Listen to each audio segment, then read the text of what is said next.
Okay, I'm going to go ahead and get started. Thank you again for all that could join this meeting. This presentation is for assisted living providers who will be completing the cost survey for the aged and disabled waiver and personal assistance service rate study. I'm going to start off by introducing the team and my name is Karen Hausman. I'm a program manager within the Division of Developmental Disabilities. I work a lot with the Aged and Disabled Waiver and know a lot of information about service delivery. And I'll go ahead and introduce the team from our division. Charles, would you like to go first? And Charles, your audio is doing the high-pitched thing, so I'll come back to you. Sakriti, would you like to go first? Sure. Hi, I'm Sukriti Lamichane. I'm project manager here at Division of Developmental Disabilities. I look at this project. I'm the project manager for this project and other initiatives here at Division of Developmental Disabilities. Thank you. Yeah. Thank you. Marty, would you like to go first? Next. Oh, sure. Thanks. I'm Marty Mead. I'm a program manager here with DHHS, working with Karen for the A&D waiver. All right, Charles, let's try you again. How about now? Any better? Hi, I'm Charles Wadey. I'm a data administrator with DD. I work on reports and pulling information for the projects we're working on. Thank you. Thank you. So I'm going to hand it over to our Medicaid and long-term care team now. Jeremy, if you're available, can you introduce yourself and kick off your team as well? Sure. Thanks, Karen. So Jeremy Brunson, I'm the Deputy Director in Medicaid over the Finance and Program Integrity teams. And we are helping support and be involved in this project, not only from the waiver perspective, but certainly the rate study involves other services that are covered under the Medicaid state plan. I know that I saw Danny Benorni on the call as well, so I would kick it to Danny to introduce himself. Thanks, Jeremy. Good morning. This is Danny Benorni. I'm the Rates and Reimbursement Administrator for Medicaid and Long-Term Care. Appreciate your time for this morning. And I believe that's everybody from the Medicaid team that's on today. So I'll pass it back. Thank you. So we are for this rate study, DHHS has contracted with CBIZ Optimus and their subcontractor Myers and Stoffers, and they're completing the rate study for us for the Aged and Disabled Waiver and Personal Assistance Service. And the goal of this study is to establish a rate model for services provided to the aged and individuals with disabilities. We're very grateful for this opportunity for providers to be able to share with us the cost of doing business and other information that we may need to know as we move forward with the goal of establishing some rates. So I'm going to hand it off to Martin and let him introduce his team and also the Myers and Stoffers team. Thanks, Karen. I am Martin McNamara. I'm a senior manager with Optimus. We've been contracted to help the state out with this rate study. We at Optimus will be doing more the rate calculation side, and Myers and Stauffer will be handling the cost survey collection and development. And I will turn it over to Tomas to introduce himself. Thank you, Martin. Hi, everybody. I'm Tomas Abrate. I'm a manager with Optimus. Been involved in this type of work for about 5-6 years now. Yeah, just work here to support Martin leading our efforts on this engagement. So I'll hand over to Ainsley. Thanks, Tomas. Hi, everyone. My name is Ainsley Ramsey. I'm a senior consultant at Optimus. I've worked with Nebraska for just under 3 years now. I'm also here to support Tomas and Martin. Yep, that's it. Thank you. And then I will turn it over to Krista to introduce the Myers team. Thank you, Martin. Hi, everyone. I am Krista Stefani. I am a member at Myers and Stauffer, and as previously mentioned, we will be collecting the cost data on the cost surveys and compiling that information for Martin and his team to calculate some rates. Unfortunately, fortunately, you only have me to deal with today from Myers and Stauffer. Our other team members did have conflicts this morning, but please be assured that any questions you have, we will be more than happy to help you work through this cost survey. Thank you, Krista. So on our agenda today, we had the introductions. We are going to have a high-level overview of the cost survey process and kind of go into more detail about what is expected for providers, and we'll just focus on assisted living providers for this meeting.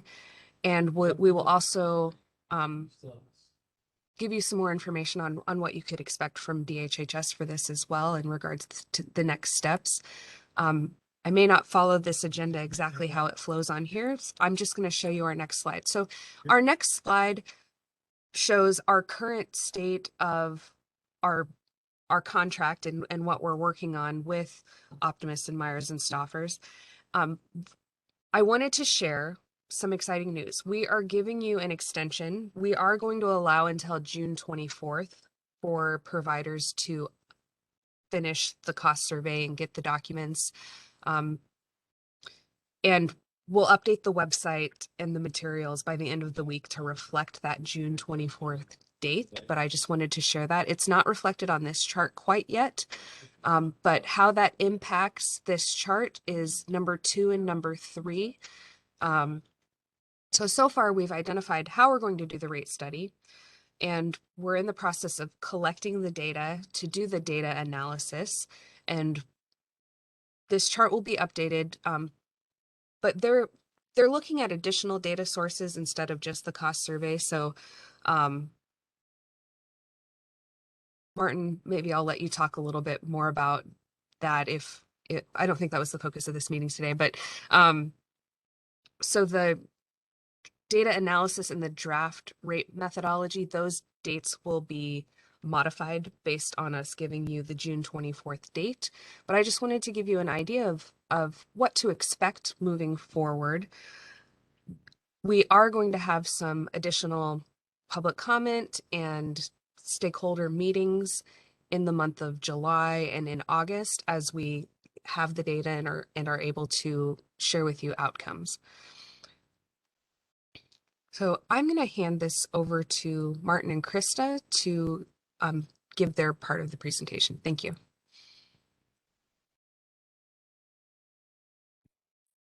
All right, thank you, Karen.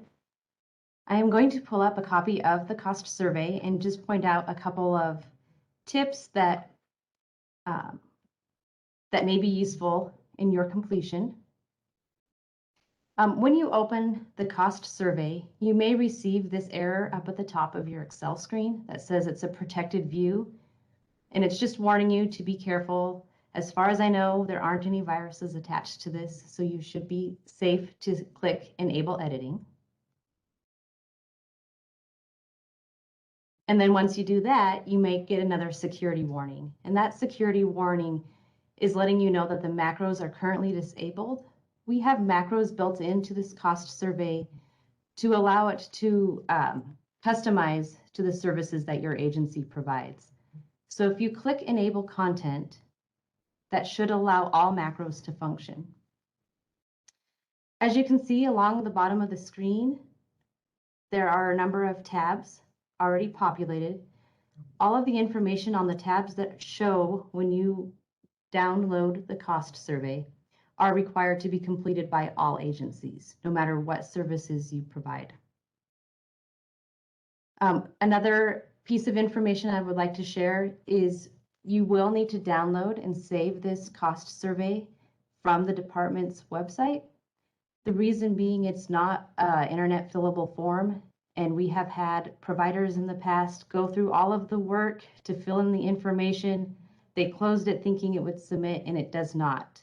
The survey for the agencies and that you'll be completing must be downloaded and submitted through email to Nebraska Cost Survey our NE cost survey at mslc.com. And we will update this cost survey form with the new due date on it. We just had the breaking news this morning, and all the information will be updated, as Karen said, by the end of this week.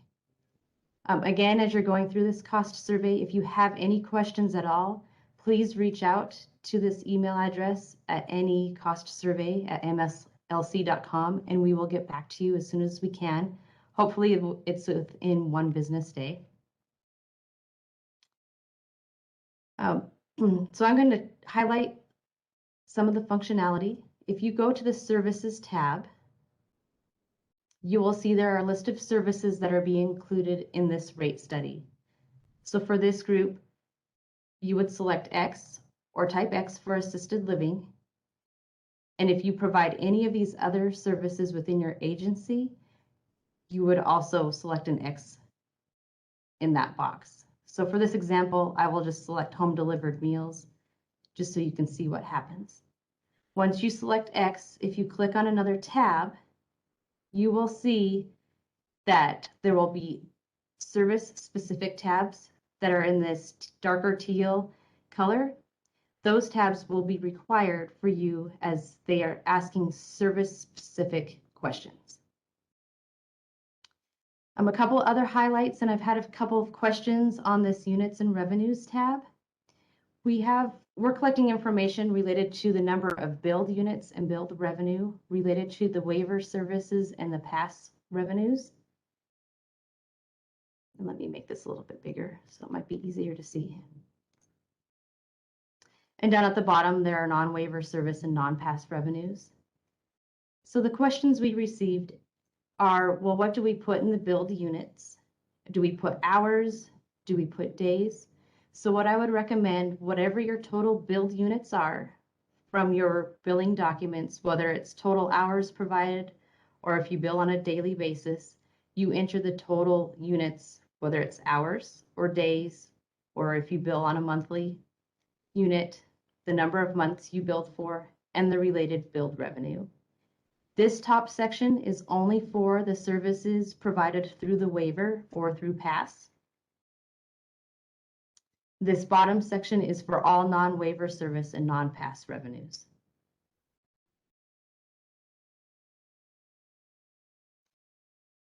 On the next tab, for the direct support professional wages and hours, this is where you're going to be reporting the wages for those who work directly with the participants. And so you may either select a pre-populated employee position. And if you scroll down, we try to provide some additional guidance of what our understanding of what that position entails. Or you may type your own in the box in case you feel that none of those titles adequately fit your the employee's position. As for the education and experience, that is what is required for that direct support professional to be employed in that position. So if they are not required to have any experience or up to 2 years, you would select that. If they're only required to have a high school education, then you would select that education. It's what is expected and required for the service, not necessarily what is actually happening. As you can see over to the side, because we selected on the services tab that your agency performs assisted living and home delivered meals, then you would, after you type in the total salaries and hours worked for that position, and you may combine all workers onto one line. You do not need to report one line per employee.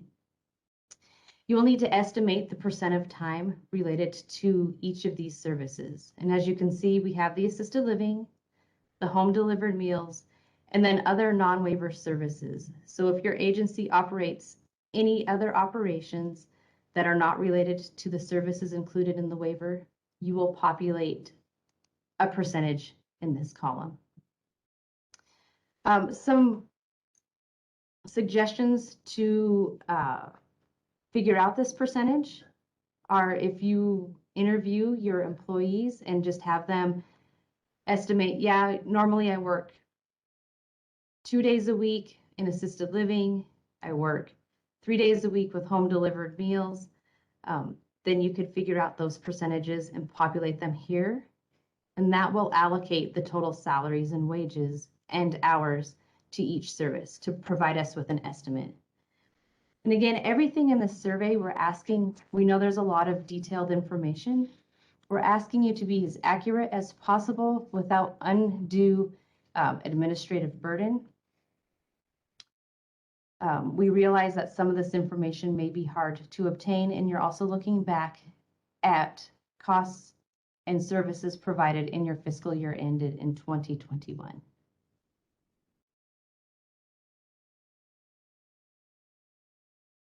As far as program staff, these are generally considered your supervisors of your direct support employees, or they are other members of your staff that are required for you to provide that service, whatever services you are providing in rule, but are not working directly normally with the participants.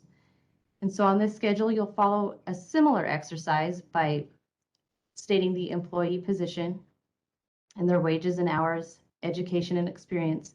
But instead of having to put a percentage in these columns, you'll just mark an X if that service or that position provides guidance and assistance for the assisted living or home delivered meals on this example.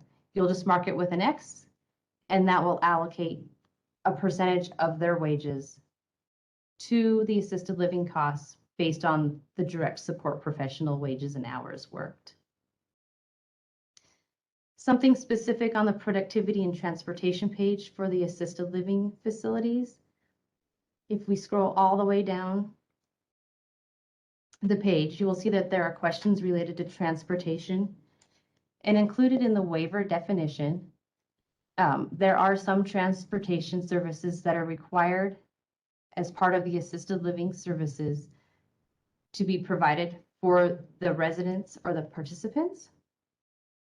So you will see that there are a number of questions that specifically relate to number of medical trips and that percentage of medical trips that exceed 50 miles, or the percent of medical trips that exceed 5 per month, and the total number of non-medical trips. So that is specific for the assisted living facilities. And I just wanted to point that out on this call. Krista, there's a question in the chat, and Okay, I'm sorry, I don't have it up. no, that's okay. And I'm not exactly sure which thing they were commenting on, but they were saying a percentage of what attribute to Medicaid residents, and they were stating something was unclear. Okay. Maybe if we could get some clarification on that. If it was related to the direct support employee time, it's not specific to the Medicaid residents, it's specific to your assisted living operations as a whole.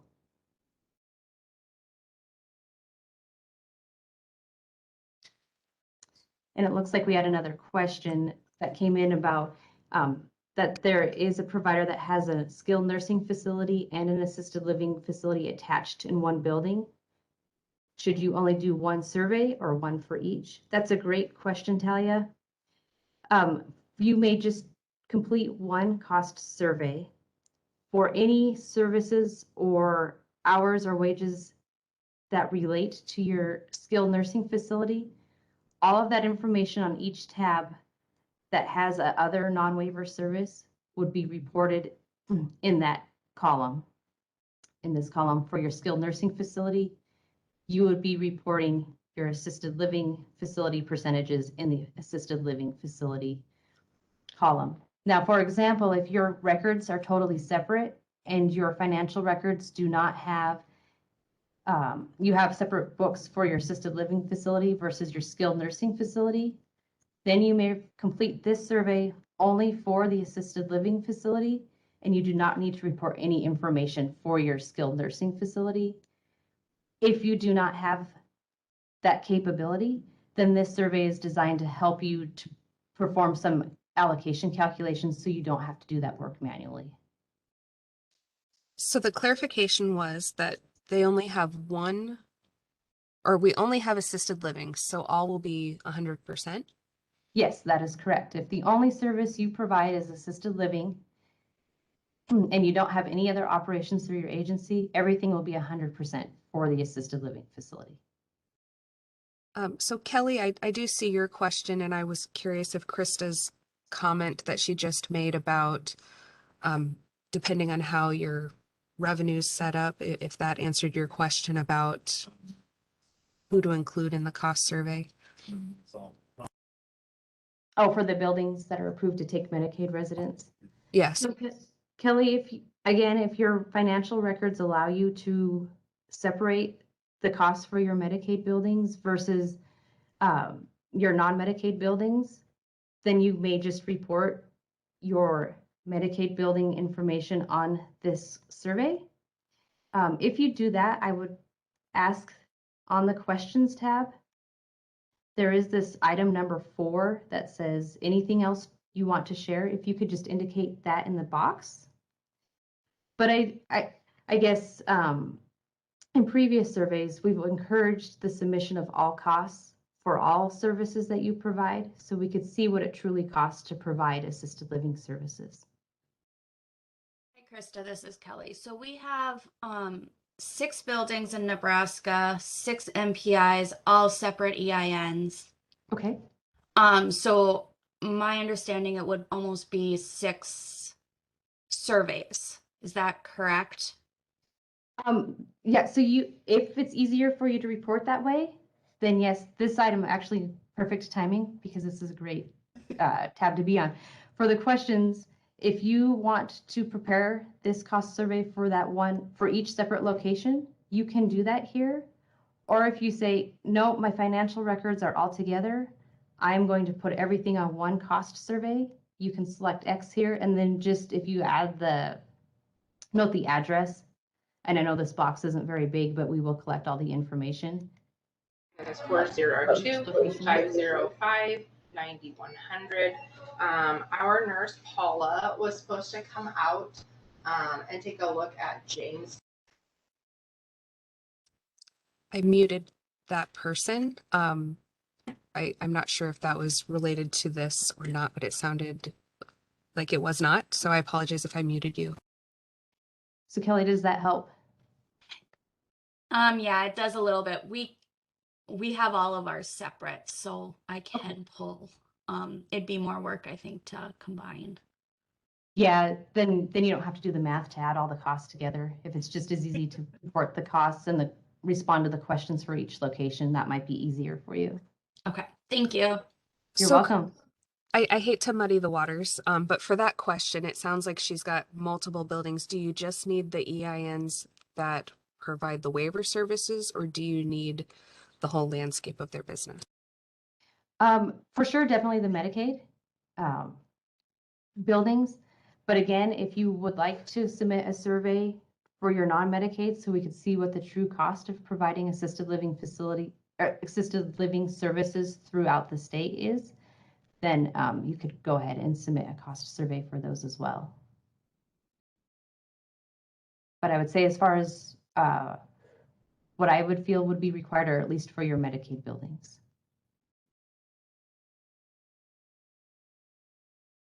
It looks like we have another question about what is the difference between direct support staff and program staff. Lisa, that is a great question. Your direct support staff are those staff members who generally are working one-on-one with the participants, are providing the actual service. So whatever services are provided in your assisted living facility, that's what we are defining as a direct support service or direct support staff. Your program staff, they are generally there. They are not normally working directly providing the assisted living service, but they are required as part of your licensure and certification for your agency to employ as part of, for example, supervision or other aspects of operating an assisted living facility. Then those are your program staff. I guess in my mind, and this is, of course, I'm not providing services and I'm more of an accounting mind, but they're more of your support. staff that help to provide that supervision of service delivery. We do not have a separate tab for this, but it is reported on your expenses, your administrative and general staff. So those staff, think of those staff members, they would be what any business, in a position that any business would have to operate. So I would think of that as a bookkeeping staff, payroll, HR, those type of staff you would report as administrative and general when we get over to the expenses tab.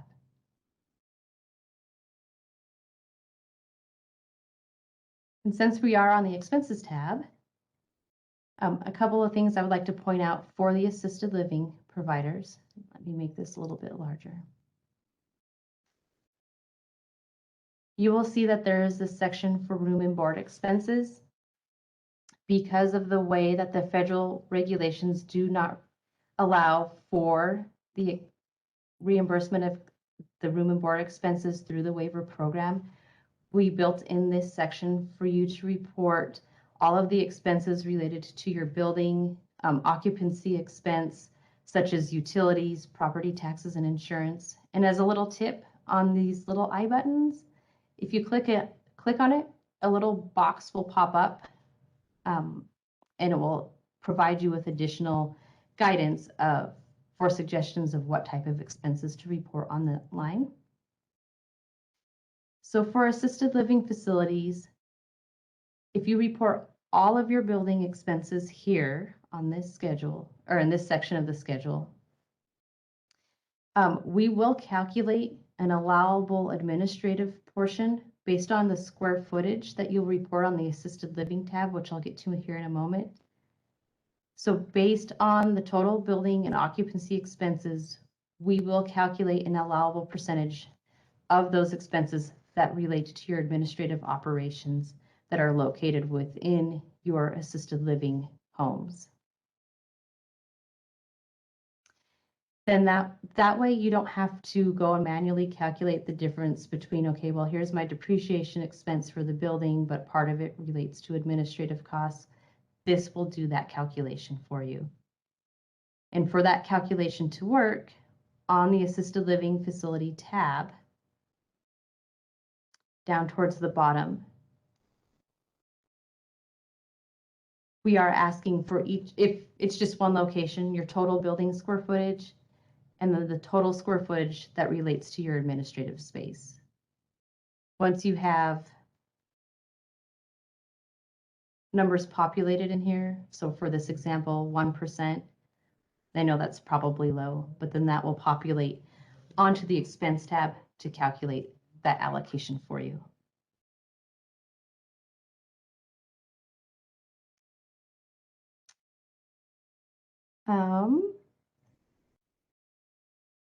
Really, for assisted living, those are the specific items I would like to call out on this call. I really would encourage you to ask more questions, as that is really what we wanted in this call. I know that you may not have had a lot of time to walk through this, but I am more than happy to answer any questions or walk through any other tabs. There are training videos that are recorded that are available out on the department's website, and they are specific to each tab. So you don't have to listen to a 2-hour-long training to get to, for example, the direct support employee tab. So with that, I will be happy to answer questions. Yep, I can go back over to the build units portion. So again, for this schedule for the service units and revenue, we are asking for build units and build revenue. The reason we ask for build units compared to paid units is that service was provided whether it was paid or not. So if you billed for that service, you had performed that service, and there is a cost associated with providing that service. So this top section, and what I mean by top section would be the numbers 1 through 42 on the sheet, is for you to report the billed units and the billed revenue related to services that are provided through the aged and disabled waiver or past services. It's not expected that you will have revenues for every line. It just is what relates to your agency. And with the billed units, you'll take the total number of, let's say, for example, you have a monthly assisted living rate. You will enter the total number of months that you billed for within your fiscal year ended 2021. And then you'll also report the total billed revenue. Now we realize with assisted living, as I mentioned earlier, that not all of your payments come through the waiver services such as room and board. So if we scroll down to this non-waiver service and non-pass revenues, there are two pre-populated lines. One is for all non-Medicaid services, including room and board. So that's for all of your other payers. And you can just report totals. You don't need to break it out by payer. And assisted living services for the room and board associated with Medicaid residents. And if you enter the total revenues received for room and board for your Medicaid, the waiver participants, that information will be populated down here. Because we are collecting costs, we will be able to provide the department with information as to the total cost for room and board and compare that to what you are receiving if we have all information collected. Sorry, I'm going back through the chat and looking at the questions. Can we go back to the units and measures? So I report what we receive from the state as far as revenue. To answer that question, it may differ from what you receive from the state if you were not paid for all the services you billed, but assuming you billed for and were paid 100% of what you billed for, then that answer would be yes, all the revenues you receive from the state would go in this top section of the units and revenues tab.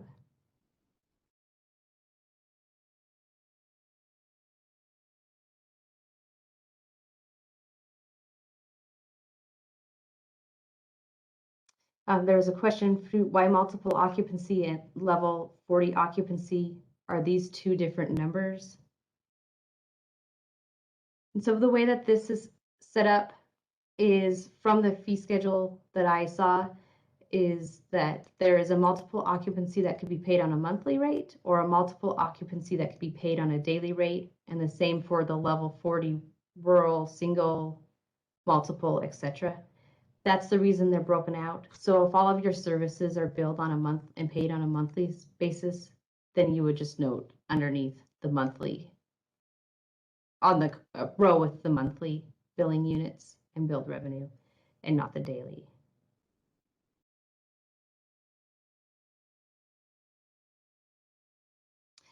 Give an example of a non-waiver. Is this a cash resident? Sally, yes, that's what I would say for a non-waiver. So anybody who is paying as a private individual utilizing services, as long as they are not covered at all by Medicaid, then that's what you would report in the non-Medicaid services. These are great questions.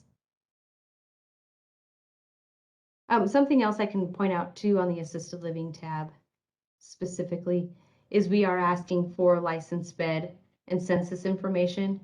And so on this schedule, you will be reporting by location. And again, if you're only reporting one location, you will only have the information on this first line, the number of licensed beds, and then we're collecting information related to the number of Medicaid days that are not memory care residents, and then non-Medicaid days, non-memory care. So these are your cash paying or your private paying residents. We also have information to collect services provided to Medicaid and non-Medicaid traumatic brain injury residents. And down at the bottom is the definition of the what traumatic brain injury is from the waiver. And then collecting information on the number of days for Medicaid that are provided for memory care and non-Medicaid days for memory care. And providing this information will help us to associate the costs related to providing services with each situation, whether it's non-memory care, TBI, or memory care. So a question back on where is the share of cost payment included for Medicaid residents? Deb, that's a great question. You would include that information in your total Medicaid payments. So I would total the amount of payments that you receive from Medicaid plus the share of cost to come up with the total billed revenue for your Medicaid residents. Kelly, you had a question as the non-waiver revenue, do we need to include any COVID grants or miscellaneous income that is not related to services? Kelly, yes, if you would include that information, it just provides us with an idea of what happened. And again, for all of that, you can go ahead and just combine all of those miscellaneous incomes or COVID grants information onto one line. And if you would just provide a definition of on the line, or you can break it out if you so choose, whatever is easiest for you. Sally is asking, is this per month or per 2021? Sally, that's a great question. This is for your full fiscal year end in 2021. So the totals for that amount, not per month, or excuse me, for that year, not per month.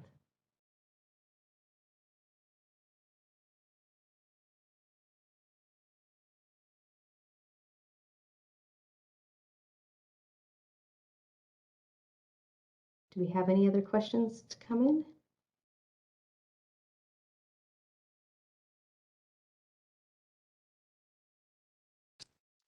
Krista, So there's questions about share cost, about including that.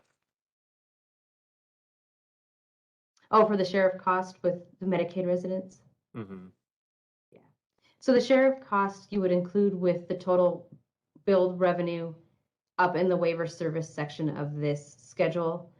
So the total billed revenue here for your Medicaid waiver participants or past services would be the total of the revenue you billed, excuse me, to the Medicaid agency, as well as that share of cost in this section.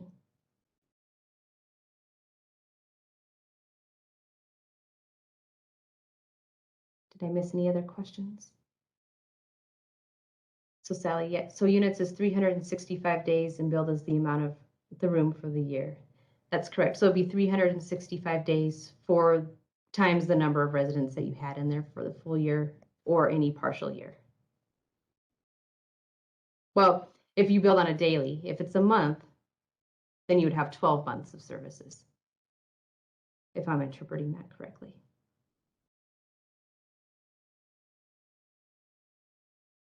So there's a question of how will the inflation factor in 2022 be taken into consideration?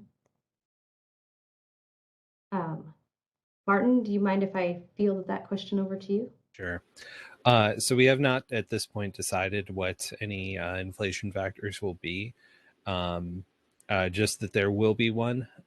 So this data that we understand is from 2021, and fiscal year ends are going to be different within that. So we will need to take that data and project it into the future, not just to 2022, but to the predicted period when the rates would take effect.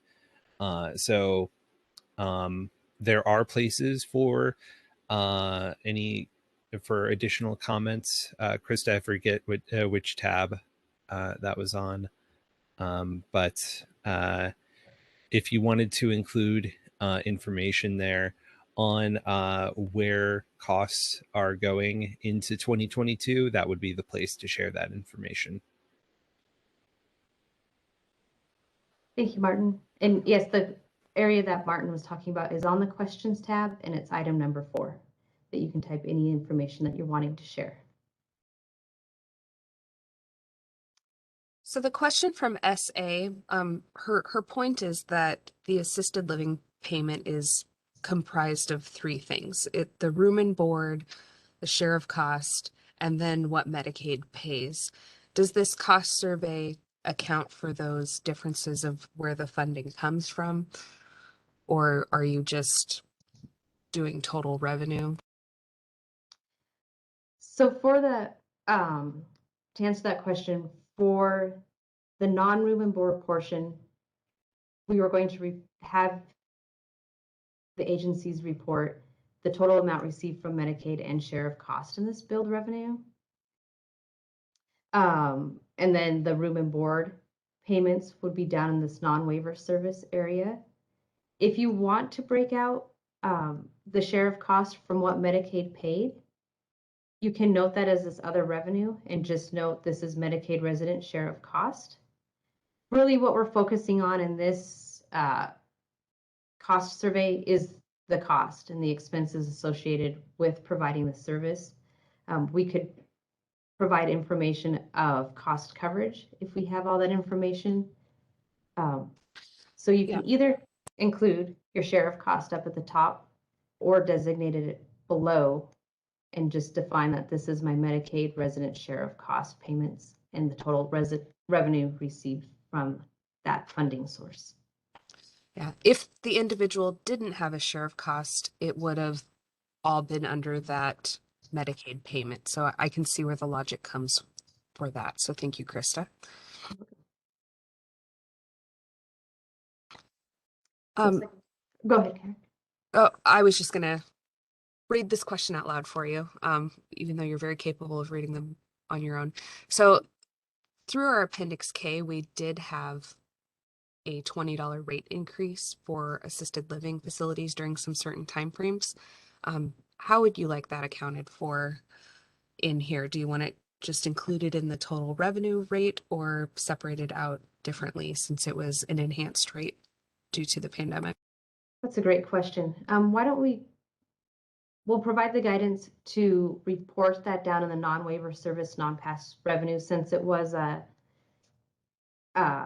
payment associated with COVID and it's not a normal payment that is normally provided through assisted living payment methodologies.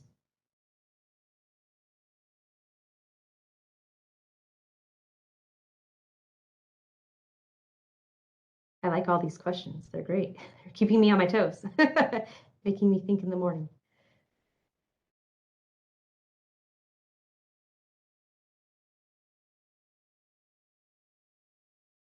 Krista, there's a question from Lisa. It was, how will the inflation factor in 2022 be taken into consideration? Thanks, Danny. I think Martin addressed that. Martin, do you want to just summarize again in case they missed the response? Sure. That was just that we have not decided what the inflation factor will be beyond that. There will be one to take the base data that we're collecting here and project it into the future. If you wanted to give any comments on how 2022 costs are turning out, there is a space for additional comments on the questions tab that Krista is pointing to here.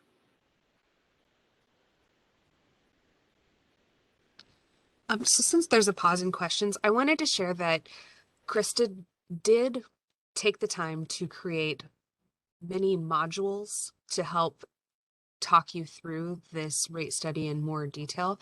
So there are some videos on our websites that were identified in the email that I sent you that have these video links available. And we did it by modules, so that way you wouldn't have to watch a 3-hour-long video in order to figure out your specific question. So hopefully that helps narrow it down for you, especially since the aged and disabled waiver has a very wide service array. So thank you, Krista, for doing that. And hopefully those videos, in addition to the comments and this session and the availability of that email box to ask questions, help through this process of doing the cost survey. And thank you everyone for your dedication and for attending today to learn more about what we're doing.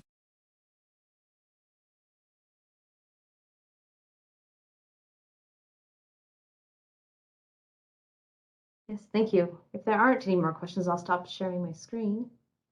And again, as Karen mentioned, just reach out to any cost survey at MSLC. And let me, before I stop sharing my screen, this email address here, if you have any questions whatsoever in completing. And again, we will do our best to get back with you within 1 business day.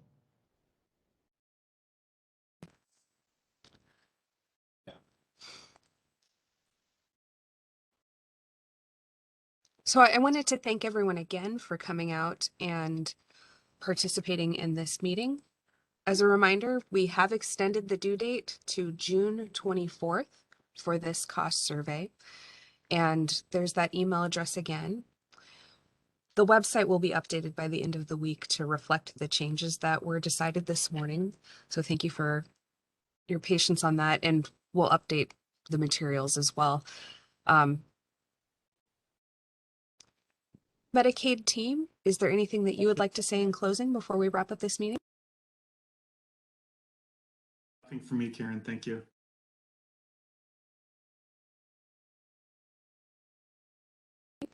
Okay, well, I'm going to go ahead and wrap up the meeting. Thanks again, everyone, for your time, and we look forward to seeing the outcome of the data. So thank you so much.